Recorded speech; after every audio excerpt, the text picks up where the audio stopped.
بسم اللہ الرحمن الرحیم والصلاة والسلام علی سید الانبیاء والمرسلین اما بعد فاعوذ باللہ من الشیطان الرجیم بسم اللہ الرحمن الرحیم الف لام میم ذالک الکتاب لا ریب فیہ ھدی للمتقین آمنت باللہ صدق اللہ مولانا العظیم وبلغنا رسولہ النبی الکریم الامین ببرکتہ ان اللہ وملائکتہ یصلون علی النبی یا ایھا الذین آمنوا صلوا علیہ وسلموا تسلیما۔ تمام دوست بآواز بلند درود پاک کا نذرانہ پیش کیجیے۔ الصلاۃ والسلام علیک یا سیدی یا رسول اللہ، الصلاۃ والسلام علیک یا سیدی یا حبیبی یا محبوب اللہ، الصلاۃ والسلام علیک یا سیدی یا رسول اللہ وعلی آلک واصحابک یا حبیبی یا سیدی یا شفیع المذنبین۔ اللہ تبارک و تعالیٰ کی لا تعداد بے شمار حمد و ثنا کے بعد درود و سلام کا نذرانہ حضور تاجدار مدینہ سرور قلب و سینہ فیض مدینہ صلی اللہ تعالیٰ علیہ وآلہ وسلم کی بارگاہ۔ میرے واجب القدر بزرگ اور دوستوں، نوجوان ساتھیوں، سورۃ الفاتحہ کی آیہ مقدسہ 2 اور سورۃ البقرہ کی دوسری آیہ مقدسہ، اس کے ضمن میں لفظ لا ریب فیہ اور ھدی للمتقین، اس کی تھوڑی سی وضاحت کرنی ہے۔ دعا ہے خالق کائنات زباں پر حق جاری فرمائے اور ہم سب کو سن کر عمل کی توفیق عطا فرمائے۔ میرے عزیز محترم، سب سے پہلے لا ریب فیہ کی تھوڑی سی ترکیب آپ کو سمجھانے کی کوشش کروں گا۔ علماء اکرام نے فرمایا کہ لا ریب یا تو اس کا تعلق الکتاب کے ساتھ ہے، یا لا ریب فیہ ان کا آپس میں تعلق ہے، یا لا ریب اکیلا لفظ ہے اور فیہ کا تعلق ھدی کے ساتھ ہے۔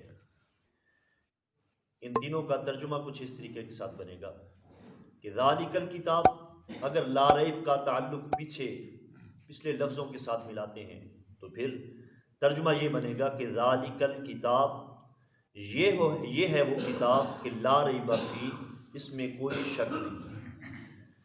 اگر لا ریب کو اکیلا پڑھتے ہیں اور فیہ کا تعلق ھدی کے ساتھ کرتے ہیں تو پھر ترجمہ یہ بنے گا، معنی یہ بنے گا کہ لا ریب یعنی بے شک، فیہ ھدی اس میں ہدایت ہے، للمتقین پرہیزگاروں کے لیے۔ اور اگر لا ریب فیہ ان کو آپس میں ملاتے ہیں تو پھر معنی یہ بنے گا کہ لا ریب فیہ اس کتاب میں شک کی گنجائش نہیں۔ واللہ اعلم ورسولہ اعلم، یعنی تینوں معنی کر سکتے ہیں، تینوں طرح ترجمہ سمجھ سکتے ہیں۔ لا نفی جنس ہے، لفظ لا جو ہے یہ نفی جنس ہے، یہ وہاں آتا ہے اور جہاں یہ آ جاتا ہے عربی لغت میں، عربی زبان میں، وہاں یہ حقیقت کی نفی کر دیتا ہے، یعنی حقیقت جو بھی چیز موجود ہو اس کی حقیقتاً نفی کر دیتا ہے، مکمل نفی کر دیتا ہے۔ اس کو کہتے ہیں لا نفی جنس، یعنی جنس کی نفی کر دینا۔ ریب کا معنی پریشانی، مصیبت، جیسے ریب الزمان عربی زبان میں بولا جاتا ہے، یعنی بڑی مصیبت، زمانے کی مصیبت۔ ریب اس شک کو کہتے ہیں کہ جس میں تردد پایا جائے، جس میں پریشانی یعنی عقل اور دل کی پریشانی پائی جائے، اس کو عربی لغت میں ریب کہا جاتا ہے۔ رب ذوالجلال نے فرمایا لا ریب، تو اس کا معنی یہ ہوگا، مفہوم یہ نکلے گا کہ قرآن اپنے ظاہر ہونے میں، اپنے کلام الہی ہونے میں اتنا ظاہر ہے کہ شک کی گنجائش نہیں۔ یا اس طرح معنی بنے گا کہ قرآن کلام خدا ہونے میں اس کی اتنی واضح دلائل موجود ہیں کہ جن دلائل کے ہوتے ہوئے قرآن کے کلام الہی ہونے میں شک نہیں۔ چند ایک دلائل آپ کے سامنے عرض کروں گا۔ سب سے پہلی دلیل تو یہ کہ قرآن ان لوگوں پہ آیا کہ جو لوگ اپنے آپ کو عربی اور لوگوں کو عجمی جانتے تھے، یعنی اپنے آپ کو تکبرانہ انداز میں کہتے تھے کہ عربی زبان پہ مہارت جیسے ہمیں حاصل ہے ویسے کسی کو نہیں۔ اس زمانے میں ایک رواج تھا کہ جو بھی بڑے سے بڑا شاعر مشہور و معروف جو اپنی زبان پہ ناز کرتا تھا کہ میرے جیسی زبان عربی میں کوئی نہیں بول سکتا، وہ اپنا شعر لکھ کر تختی پہ لکھ کر کعبۃ اللہ کی چھت دیوار کے ساتھ جو ہے اس کو لٹکا دیا جاتا تھا لوگوں کی واہ واہ سننے کے لیے۔ تو جب سورۃ الکوثر نازل ہوئی، انا اعطیناک الکوثر فصل لربک وانحر ان شانئک ھو الابتر، جب یہ سورہ مقدسہ نازل ہوئی اس کو بھی تختی پر لکھ کر کعبۃ اللہ کی دیوار کے ساتھ لٹکا دیا گیا۔ تو کلام خدا کا اعجاز یہ تھا، اس کا کمال یہ تھا کہ جو بھی اس کو دیکھتا وہ یہی کہتا کہ ھذا لا کلام البشر، کہ یہ جو لکھا ہوا ہے یہ کسی بشر کا کلام نہیں، یہ کسی آدمی کسی انسان کا کلام نہیں، بلکہ یہ کلام خدا ہے۔ تو اس کے نازل ہونے میں، قرآن کے کلام الہی ہونے میں اتنے قوی دلائل موجود ہیں کہ جن کے ہوتے ہوئے کسی شک کی گنجائش نہیں رہتی۔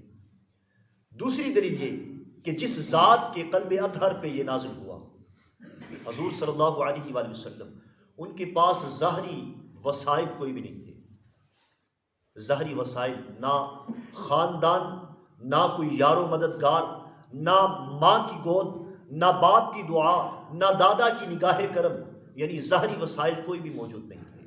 اس کے باوجود کلام الہی تھوڑے سے لمحے 23 سال، بلکہ حقیقت یہ ہے، حق یہ ہے کہ 10 سالوں میں صرف مدینہ المنورہ یا مکہ المکرمہ میں نہیں، پورے جہان میں اس کا چرچا ہو جانا یہ کلام الہی ہونے کی بہت بڑی دلیل ہے۔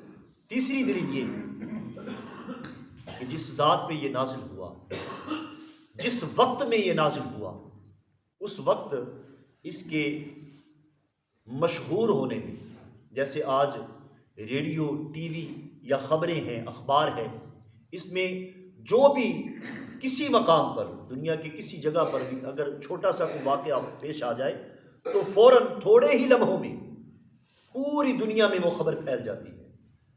لیکن جس وقت میں قرآن نازل ہوا اس وقت نہ ریڈیو تھا، نہ ٹی وی تھا، نہ اخبار تھی، کاغذ بھی صرف چند تھے، نہ کاغذ کا اتنا زیادہ کثیر تعداد میں انتظام تھا۔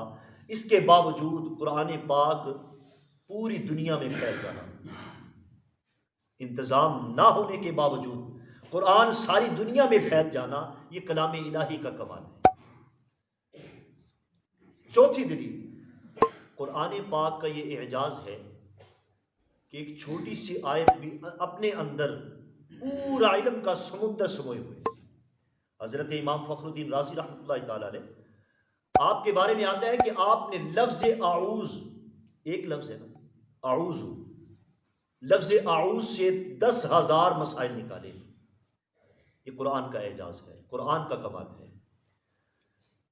اور ایک بزرگ کے بارے میں آتا ہے کہ انہوں نے بسم اللہ کی 4 لاکھ کم و بیش ترکیبیں کی۔ صرف بسم اللہ کی 2 لفظ ہیں، لیکن اس کے اندر کتنے سمندر موجود ہیں، علم کا کتنا بڑا سمندر موجود ہے کہ جس کا کوئی دوسرا کنارہ ہی نہیں۔ ایک بزرگ کے بارے میں آتا ہے انہوں نے الہاکم التکاثر، یہ 2 لفظ ہیں، الہاکم التکاثر کی کئی ترکیبیں، کئی مسائل اس میں سے نکال دیے۔ حضرت امام اعظم ابو حنیفہ رضی اللہ تعالیٰ آپ کے بارے میں آتا ہے، آپ کے پاس ایک عورت آئی مسئلہ پوچھنے کے لیے اور رو رہی ہے، زار و قطار رو رہی ہے، یا امام مجھے بچا لیجیے، میرا گھر اجڑنے سے بچا لیجیے۔ آپ نے پوچھا کیا مسئلہ پیش آیا؟ آپ نے پوچھا کیا مسئلہ پیش آیا آپ کو، آپ کیوں رو رہے؟ اس نے کہا کہ میرے خاوند نے، میرے سر کے تاج نے میرے سے پانی طلب کیا، پانی منگوایا، میں پانی لے کے آئی پیالے میں، تو میرے خاوند نے مجھے یہ قسم ڈال دی کہ اگر اس پانی کو میں نے پیا تب بھی تجھے طلاق۔ یہ مسئلہ ذرا غور سے سنیے گا، یہ قرآن کا اعجاز ہے، قرآن کا کمال ہے کہ جس نے قرآن کو سینے سے لگایا، جس نے قرآن کو پڑھا، سمجھا، رب ذوالجلال نے اس کے سینے کو بھی علم کا سمندر بنا دیا۔ اس عورت نے کہا کہ میرے خاوند نے یہ قسم ڈال دی کہ اس پانی کو اگر میں نے پیا تب بھی تجھے طلاق، اگر تو نے پیا تب بھی تجھے طلاق، اگر کسی اور کو پلایا تب بھی تجھے طلاق، اور اگر اس کو زمین پر گرایا تب بھی تجھے طلاق۔ اب مجھے بتائیے میں کہاں جاؤں؟ یہ پریشانی بن گئی، اب اس کا کوئی حل نکالیے۔ اب بڑے سے بڑا دانا نکالے حل اس کا۔ یہ ایسا مسئلہ جس کا حل کسی عقل میں آنے والا ہی نہیں کہ پانی کا کیا جائے گا۔ تو آپ نے فرمایا، مسکرا کے فرمایا، اتنا بڑا مسئلہ لیکن آپ نے ہلکی سی مسکراہٹ سے حل کر دیا۔ امام اعظم ابو حنیفہ رضی اللہ تعالیٰ آپ نے فرمایا، اماں پریشان کیوں ہوتی ہے؟ تو ایسا کر، اس پانی کو کسی بڑی پلیٹ میں یا کسی تھال میں ڈال لے، پانی کو تھال میں ڈال لے، پرات وغیرہ میں ڈال لے، کسی بڑے برتن میں، اور ایک کپڑا لے لے، اس کپڑے کے اندر یہ پانی سارا جذب کر لے۔ اس پانی کا ایک قطرہ بھی اگر زمین پہ گرا تجھے طلاق ہو جائے گی۔ یہ سارا کپڑا جو ہے وہ پانی کو پی جائے، اپنے اندر لے لے، اس کے بعد اس کپڑے کو دھوپ میں سکھو دے، سوکھنے کے لیے ڈال دے۔ وہ کپڑا جیسے ہی سوکھ جائے گا، تیرے اوپر سے یہ عذاب، یہ وبال جو آنے والا ہے یہ ٹل جائے گا۔ ایک مسکراہٹ سے اتنا بڑا مسئلہ امام اعظم ابو حنیفہ رضی اللہ تعالیٰ عنہ نے، آپ نے ایک مسکراہٹ سے حل کر دیا۔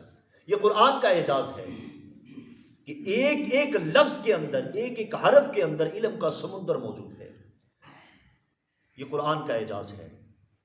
پنجویں دلیل قرآن کے کلام الہی ہونے، پنجویں دلیل یہ ہے کہ قرآن پاک، اس کے اندر یہ تاثیر موجود ہے، یہ کشش، یہ ٹھنڈک موجود ہے کہ قرآن پاک نہ سمجھنے والے بھی قرآن پاک کی جب تلاوت سنتے ہیں تو ان کے بھی رونگٹے کھڑے ہو جاتے ہیں۔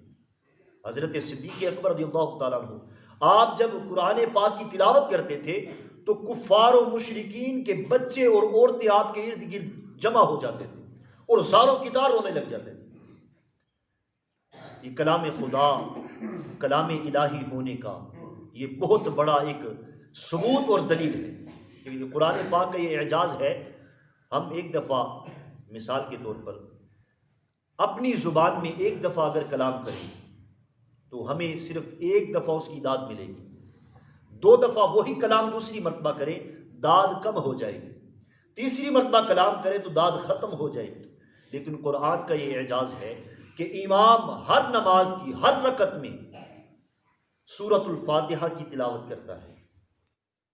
سورۃ الفاتحہ ہر رکعت میں پڑھی جاتی ہے، لیکن مقتدی میں سے آج تک کسی نے یہ سوال نہیں اٹھایا کہ اے امام صاحب، میرا دل سورۃ الفاتحہ سے اکتا گیا ہے، لہٰذا مہربانی کیجئے آج سورہ فاتحہ کی جگہ کوئی اور سورت پڑھ لیجئے۔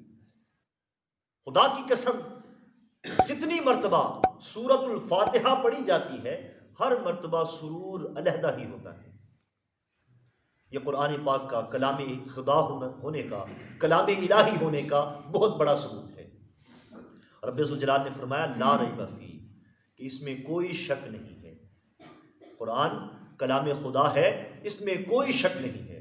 اس میں تھوڑے سے 2 مسائل جن کا حل ایک لفظ میں موجود ہے، لا ریب یعنی شک نہیں۔ اب اس شک میں ان لوگوں کا بھی رد ہو گیا جو اللہ تعالیٰ کی ذات کے بارے میں یہ بدگمانی پیدا کرتے ہیں، اپنی کتابوں کے ذریعے، اپنی تقاریر کے ذریعے، اپنی تفاسیر کے ذریعے جو یہ بدگمانی لوگوں میں پھیلانے کی کوشش، ناکام کوشش کرتے ہیں کہ ان اللہ علی کل شیء قدیر، بے شک اللہ تعالیٰ ہر چیز پر قادر ہے۔